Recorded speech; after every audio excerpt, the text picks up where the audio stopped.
It is the life of Muhammad. It is the earliest biography of Muhammad, recognized in that sense as the most authoritative, as the earliest. It's a translation here, Life of Muhammad, of Ibn Ishaq's Sirat Rasulullah. All right, and it is translated by a famous Arabic scholar, Alfred Guillaume. I was asked if I've read this cover to cover, and the answer no, so I'm going to... The apostle gave orders to Az-Zubair ibn al-Awwam, torture him until you extract what he has. So he kindled a fire with flint and steel on his chest until he was nearly dead. Then the apostle delivered him to Muhammad ibn Maslama, and he struck off his head in revenge for his brother Mahmud. Extensively from Muhammad's earliest biographer, Ibn Ishaq. Have his book right here too. He explains the contexts of various verses of the Quran In the history of Al-Tabari. I want to make a quick video about the most authentic biography of the Prophet Muhammad. So a lot of critics will use this book, The Life of Muhammad, translation of Ibn Ishaq's Sirat Rasulullah, to criticize or to give a biography of the Prophet Muhammad. The problem is Ibn Ishaq is not reliable. If you read the introduction to this book, it shows that there are early Muslim scholars who said that Ibn Ishaq is careless in compiling his information. So Ibn Ishaq is mostly not a reliable biography of the Prophet Muhammad. He was good at giving a chronological order of the Prophet Muhammad's life, or chronological order of hadith, but this is mainly not a authentic biography of the Prophet Muhammad. So definitely avoid this book. So you might be asking, well, what's the authentic biography of the Prophet Muhammad? It would be this book, the prophetic biography by Ibn Ishaq. Ibn Ishaq edited Ibn Ishaq's book, and Ibn Ishaq took out like weak stories of the Prophet Muhammad, like the satanic verses, etc., etc. So this book would be more authentic than this book. So the first book to get would be Ibn Ishaq. So this book, I got it on an Islamic convention. This book is very difficult to get in America. So I don't know, like maybe just get it at, maybe get it at an Islamic convention if you get it. If you go to Islamic conventions, I got this at an Islamic convention. So this is kind of a difficult book to get, at least in America. Then the second book would be The Sealed Nectar. This is available on Amazon. This quotes from authentic sources like Ibn Ishaq, etc., instead of Ibn Ishaq. So this would be the second book I would recommend for an authentic biography of the Prophet Muhammad. Then the third books would be this book, The Prophet of Islam in Light of Original Sources and Analytical Study, Volume 1, by Dr. Mahdi Ahmed.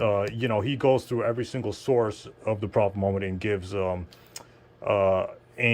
goes through every single source and gives a authentic biography, or gives authentic stories of the Prophet Muhammad and the early Muslims. He cites, stuff like Ibn Ishaq, the history of Al-Tabari, etc., etc. Then he gives reasons why specific stories in Ibn Ishaq is not reliable, like the satanic verses. He gives reasons why, those stories are not authentic. And then, of course, you got Volume 2. These books are available on, Amazon. And this book is a little bit more difficult to get. And this book is available, on Amazon or any other place where books are sold. But this book is kind of getting difficult to get. I don't think Amazon has this book anymore. I gotta check. I don't remember. But anyways, yeah. So this would be a not authentic biography. This would be an authentic biography, or this would be a better biography or more reliable biography.